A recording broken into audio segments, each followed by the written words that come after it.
Hi, we are here. These are the faces of us. What about us? Andrew, here you go. I'll give it back. That's Andrew. He's one of the mastermind behind the group. Just go around and we can just say.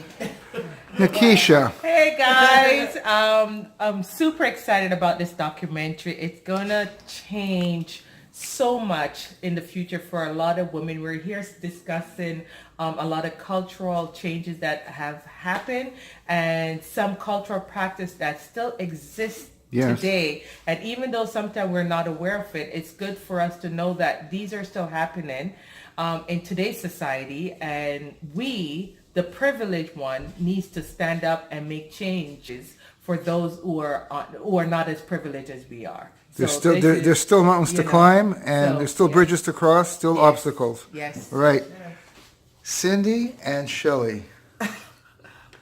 What do you got to say about this project and about getting together and where we are now? Merry Christmas. First of all, we're just getting together today just to relax and talk about, just about stuff, where we've been, where we are right now, and where we're going.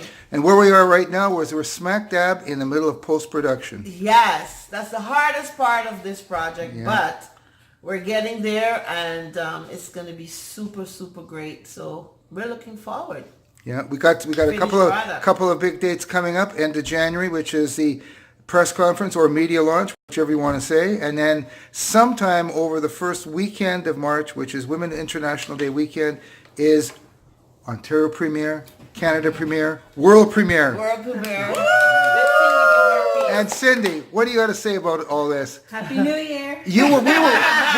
We started off very humbly at your place with this great film. Wow. Yeah, I appreciate everyone coming to coming on board with the film and its development. We have a great team. I really enjoyed working with everyone and being a part of this family, because we are definitely becoming very much closer and sharing our stories, and it's just a wonderful feeling supporting women who have been abused, who have had violence in their lives, and it feels you're not alone. Yes. And so that's a reminder that we want to send out there. What's the biggest impact you've felt since you've been doing this? Finding my courage, my voice, and my self-love. Yes. Yeah. Good, powerful. That's great. Anita, you've got a double celebration because you're actually going to be enacting your story. A little bit, Yeah. It's an interesting opportunity that came up, and it's so cool how things happen the way You're going to be involved in a movie, and you think maybe it was serendipitous because you happen to be part of this project and then other things just opened. the universe works in mysterious ways. Yeah. And you just have to keep your eyes open for different opportunities, and when they come up, you're supposed to leap into them as opposed to shy away and push back. And Well, that's one thing that this project has done, because you leapt right in and now you're in a movie. playing pretty much what you went through. But what about this experience itself? What do you think this experience has done for you or taught you, or how has it helped you? It's helped to know that I have a story to share that maybe can make a difference and impact someone's life. And if that can even impact and help one person, it was absolutely worth doing it. Amen to that. You still hit me? On occasion. Palmonia. The one who is always on front of the camera, so she should be great in front of the camera right now. I'm usually good in front of the camera, and I'm not talking about me personally, notice? Yeah. But I am glad for the shift that is happening here, because that's what it is. It's a shift in our mindset, Yes. a shift in our culture, a shift in the belief that what happens to us stays behind closed door. It's time that we kick these darn doors off and say, this is what it is, and we're not accepting that anymore. I listened to Nikisha, and she has no idea that one of the things that drives me is every time I think about abuse and a child, and I look at my daughter and I'm thinking, oh my God, because that's the age. Yep. That's, you can see it, and the magnitude of what it is and how horrific it is really makes sense at that point. someone who may not have a little girl or have gone through a little girl may not see it as much.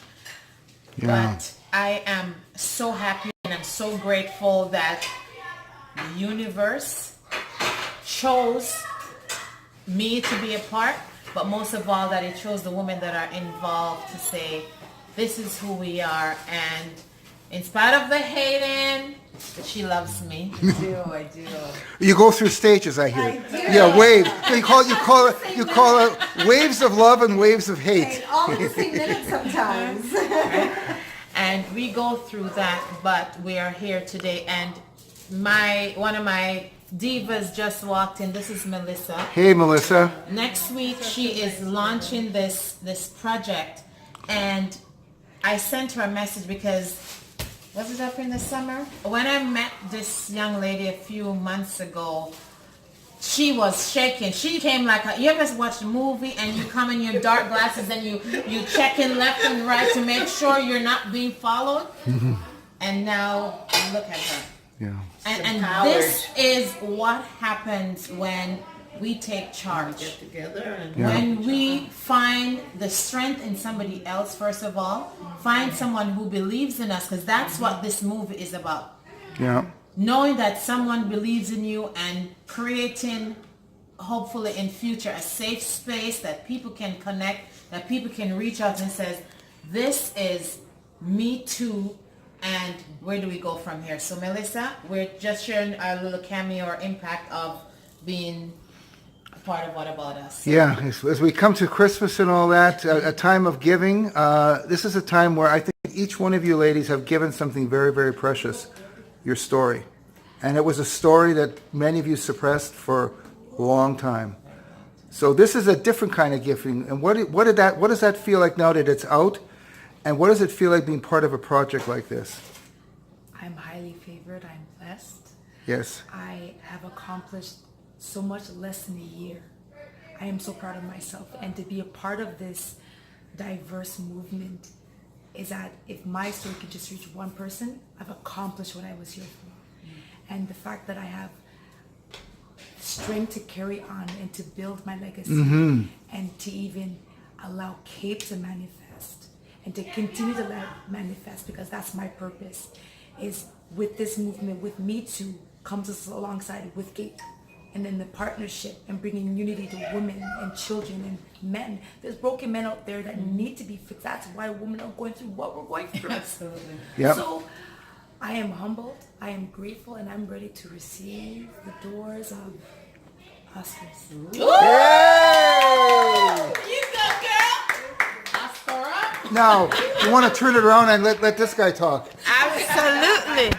There you go. So Well, there's Andrew. I'm not broken, but I really feel privileged to be part of this group. And I'm going to give you a little story about what happened at the Black Film Festival when the festival director asked a woman who directed the film The Rape of Recy Taylor as to why she thought she was entitled to do a project like this, because this is a woman who Oprah Winfrey referred to as a pioneer of Me Too. And the woman who directed the movie was white. And so, what am I doing here? I'll give you the answer that she gave. She gave, I feel complicit. I was a white woman. I wasn't there. I wasn't with Recy Taylor. I wasn't with Rosa Parks. I wasn't with Tarana Burke. But I'm white. And I feel that I'm part of the problem, even though I'm not to blame. So, I'm not one of these men, but I feel complicit. I feel that I've hurt each one of you because of what my gender's done for me. And the other thing that I'd like to leave with all of you is that there are organizations out there that are trying to deal with just the whole issue of equality of women, because women are still considered a visible minority, especially in the business world. But I put to you that this project is so vital because we're dealing with women who are in what I call an equitable position, not an equal position. They have to find the courage to speak their story, tell their truth, find a safe place to do it, and then, and only then, can they heal. And now they become the women who can find equality. Working against men, side by side with men, competing with men. But a lot of these women can't even do that at the start because they've got to go through this first. And that's why I think society's got to realize you just don't give women the tools to become equal in the business world. You have to give them other tools, first of all, to give them an opportunity to leave their position where they are and move into an equitable position so they can become equal. Absolutely. Well said. Well said. Woo!